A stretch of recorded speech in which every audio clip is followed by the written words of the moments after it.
Everybody loves chiefing, rolling one the f*** up, putting some smoke in the air, you feel me? You know what else everybody likes? Undertale. RealGamerzine.com or whatever called it the best game ever one time. Then everybody got mad because they thought it should have been Madden 11 or some shit. Which, honestly, I get. Solid version of the John Madden football video game right there. Dog, let's go inside the mind of a Greg Jennings. Oh, shit. Darren Sharper. One of the most hardest hitting safeties in the league. But the underground isn't all sunshine and rainbows. We know that. Shit gets stressful. Sometimes you gotta lay back with a big fat hoobie and just watch the ground go by. Is that a funny joke? Does it even translate? You know what I mean? It's like the sky, but it's the underground, so it's the ground instead of the sky. But we gotta find places to do it. Places that are scenic, yet safe. Poppin', yet protected. Some third alliteration thing. It can't just be anywhere. If we're sparking one up, the spot better be right. But before I start naming these bad boys, I gotta shout out God_like Mike for his video Top 10 Smoke Spots in Dark Souls. Believe it or not, this is not a ripoff of that video. I thought of this dumbass idea like a year ago, but I had to review goddamn 17 Winnie the Pooh movies. Collective unconsciousness, I guess, our stoner ass brains reacting to all those odd and unusual places videos and going, I bet you that'd be a good ding dang spot to burn one down. So enough lollygagging here. Grab your burnt pan, your torn notebook, and your director's cut copy of the 2001 thriller Donnie Darko, cause it's time to blaze it down in Undertale. As my gift to the Pope, I gave him a copy of Undertale. Alright, kicking it off with an honorable mention, the spot after the true pacifist ending, when everybody's standing there ready to go to the above ground or whatever it's called, the real world. That's probably a nice little spot. You got cool weed guys like Sans and Toriel, but also the Undines and the Alfies of the world who would probably punch you in the neck and cry, respectively, if they saw you chief on something. So not quite list worthy, but could be a good way to celebrate freeing these Melvins. Melvins. Why'd I write Melvins? Yeah, I think I'd be on drugs if I saw a talking flower. No better place to start than the very beginning. I think I'd like to have some flower in the flowers, if you know what I mean. Hopefully my allergies won't fire up too, but sitting in these pretty flowers, before knowing all the depressing shit that comes with the story behind them, that sounds like a nice relaxing time if I had a big fat greasy bleezy with me. Besides the risk of sneezing while I'm bleezing. What was I on when I wrote this? Probably pot. Besides the risk of sneezing while I'm bleezing, this spot is so low because what if a child falls on me? If you include all those goddamn AUs, the fan games and shit, that seems to happen a lot. And honestly, could really kill my buzz. Or kill me. Money on my motherfucking mind. Cut 5 haircuts at the same time. Look, there's no way these weird ass cats in the Temu village are at least stony baloney. At least. Look at these dumbass looking things. Absolutely piffed. And look at all the stupid shit they say.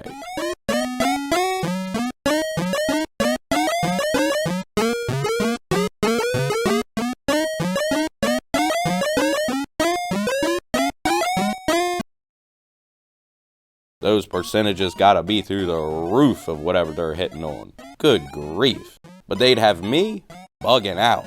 That music, all the time. Them acting weird, all the time. That one staring at me through the crack in the wall, all the time. No way. That's why it's so low on the list. Alright, let's get the hell out of here. I'm freaking the fuck out already. Recently, I was looking through my daughter's phone and I found many pictures of a cartoon skeleton with one glowing blue eye and wearing a hoodie. All right, for number 8, we're going into Sans' house. Sans' house. The house of Sans and Papyrus.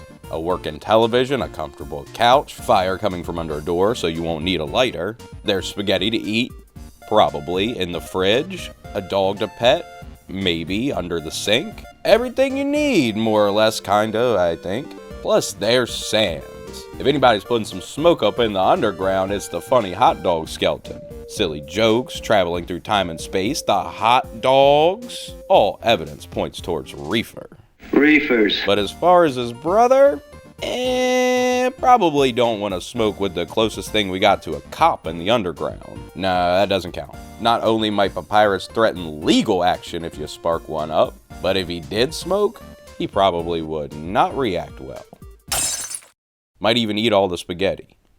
Does this music fill you with determination, Chris? It fills me with sperm. Well, I'm going to Grillby's. And so are you. And we are sparking one up. Maybe we set one of the corners as to not get yelled at by Grillby himself. Maybe we even have to hit the biddy pin instead. But that's the big issue with this spot. The food's good, the company's good, mostly, but we're inside. Last thing I would want to do is cause some kind of disturbance or issue. Get myself banned from a fine establishment like Grillby's. Can probably light it on the back of his head when he's not looking, but that is risky business. Which is why, unfortunately, I think the best course of action for chiefing up in Grillby's is doing it during the No Mercy run. Empty bar, nobody to bother you. Complete use of the grill to yourself. You could even spark the sucker right on there if you wanted to. You just gotta face the fact that you slaughtered a whole bunch of innocent lives. But you get a tasty burger. This is a tasty burger. We three fates of Undertale. Howling winds, faint creepy music in the background, that haunting, ominous feeling you have knowing the end of the video game is getting close and it's gonna make you cry like a big fat baby. You also don't really have much to look at here on the deck behind the hotel, just kinda dark blue in every direction. But who doesn't like chiefing on a deck? Even in the elements, the absolute vibes of it all can't be beat. Laid back on some cheap porch furniture, sipping on something. Sounds like a great place for a little session before the stress of, putting your life at risk in order to save an entire race of beings. Or however you describe the fight with Asgore, I don't know. Just make sure you do something about that wind. Block the wind, I'm gonna roast this bone. Jesus Christ. What's that red dot on your sweater? After getting out of one of your many stressful scraps with Metaton, there's no better way to chill out than with a big fat doober and a hot dog. So off to the stained apron room we go. Not only do we get a lovely little used article of clothing to change into, so you don't smell like smoke, but you also get the Hotland song to rock out to. You don't have to deal with that scary ass heartbeat music like some of the other spots around here.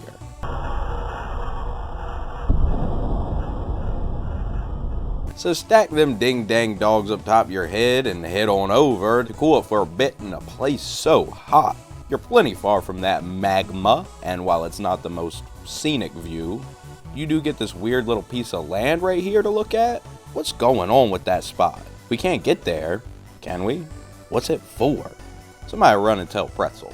I'll wait here. From here, I want to explore the effect that Toriel's religiousness and homophobia might be having on her children. Hi, resident stoner and Undertale truther Emily here for number 4, Napstablook's house. I, for one, am a rotten bed girly, so this is my favorite. Cause just walking up, this bitch looks comfy as hell. Computer, TV, spiderweb, and fridge. And okay, it's technically empty and there's only ghost food. Do ghosts eat? But I should have known that. I should have brought my own munchies to the ghost house. And can we talk about the music? Cause me, I'm vibing. Play it? Yes.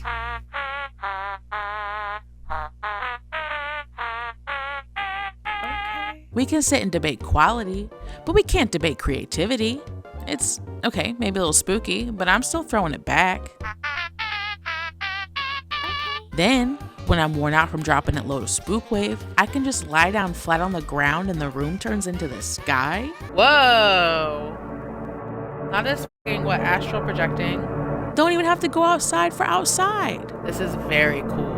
This doesn't happen when I lie down. And when the inevitable panic attack hits and I need some actual outside time, I can just go hang out with snails. Bro, sign me up. Snail. Don't get me wrong, it's not perfect. Napstablook can be a bit of a downer, fine, I'll state the obvious. But that also means they're definitely okay with a little sit in silence with our thoughts time, because yes, I love a yap sesh. But sometimes I love quiet more. Honestly, the only red flag here is that Undyne is close by. And she's a cop. It doesn't matter how cool, hot, and mean she is, she's still a cop. Well, that was nice. Thank you. It's, hey, you want to escape from real life? Here, play real life. I know we talked about Sam smoking up, but there's no way Caddy and Bratty don't have cute little Benjamins they rip when nobody's in the shop. Something berry flavored, you know? So I don't think they'd be too opposed if you suck down a left-handed cigarette or two outside their shop behind the hotel. They might ask you to share, but passing it to a couple baddies? There's worse company you can have for something like that. There is a chance you'd have to deal with the hotel management coming out and giving you shit for enjoying your God-given American right to rip a fat dart down in a public space. But I guess they can give you shit for smoking on the deck too. But that spot's windy enough to blow it all away. I don't know. Maybe I just want a chief with the jaunts. Is that such a crime? I guess don't answer that in the literal sense. That's pretty. Oh, man. We are getting close to nut-cutting time here, folks, and at number 2 is a place that I think is pretty underrated. You really don't hear it brought up too much when people discuss places to spark one up in the underground.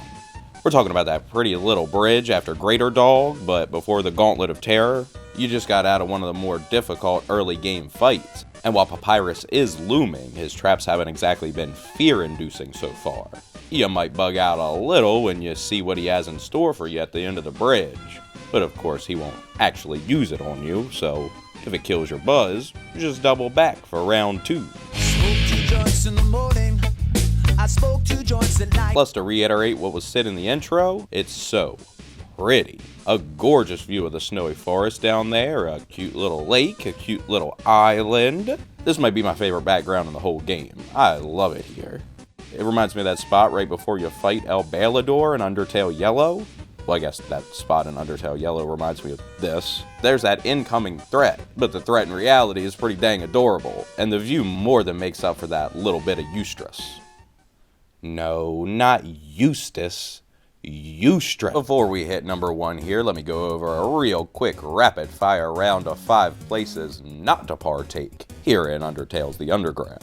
Not in your room. There's no windows. You'll be stinking up the place. Toriel will be pissed. Don't do it where the dog treats are. The royal guard's all around there, including the one smoking the dog treats. Weird, right? I don't know, maybe he's not. It's hard to tell who's a cop around here. Not the wrong number spot, because despite a pretty view, homeboy's hitting my line on some dumb shit I can't answer. I'm too busy manifesting hella bands. Not this little dock here, because again, it's a beautiful location, but Undyne is threatening your life. And not looking over Asgore's castle or whatever the this is. It's too gray.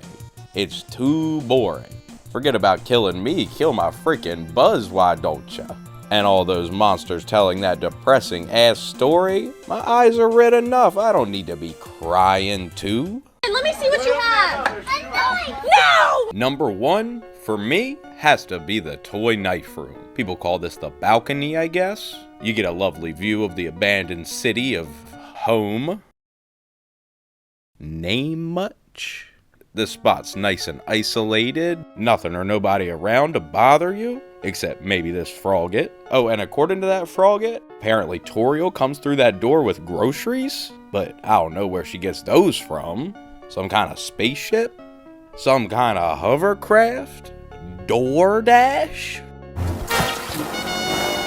Oh yeah, drone delivery. Welcome to the future. You also get the toy knife to split the blunt, and you can dump them guts right off the side there. Nobody lives down there anyways. Who cares about a little tobacco floating in the wind? I know this isn't the most original pick in the world, especially for number 1. This is where Doobie Rousey is first seen in Delta Traveler, but it's a balcony. Of course it's time to put some smoke in the air. He's there for a reason. And that reason, I think, is that this is the #1 smoke spot in the entire underground. Thanks for joining me, folks. Let me know in the comments your favorite and least favorite places to burn one down in Undertale. And also let me know what other video games you want to see me play for the strict purpose of finding good places to chief.